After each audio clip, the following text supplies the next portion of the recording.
The Spanish rule started when expeditions were dispatched to the Philippines together with the soldiers and friars, whose main purpose was to spread Christianity in the archipelago. The Spaniards brought with them the ideas of land ownership. These estates were land grants from the king given to the soldiers, friars, and anyone in the colony.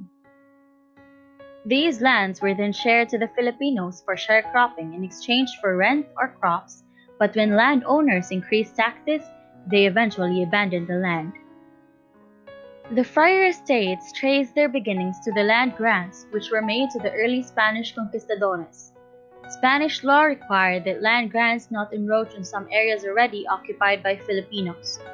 Other areas where population density was greater, the principle was disregarded. Until the turn of the 20th century, monastic haciendas were the dominant form of land tenure in the region surrounding Manila.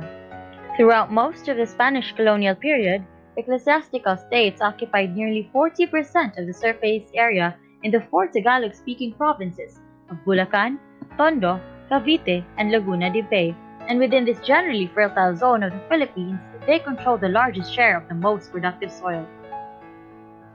On the eve of the Philippine Revolution of 1896, four religious orders owned 21 haciendas in the provinces surrounding Manila.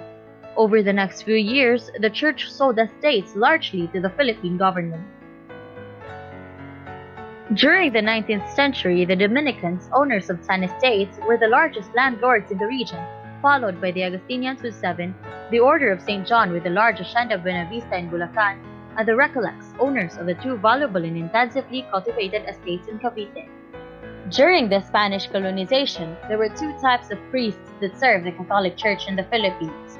These were the regular and secular priests. Regular priests belonged to the religious order, which their main task is to spread Christianity. On the other hand, secular priests did not belong to any religious order. They were trained to run parishes under the supervision of the bishops. In 1774, Archbishop Basilio Santa Justa decided to uphold the diocese's authority over the parishes and accepted the resignations of the regular priests. He assigned secular priests to take their place.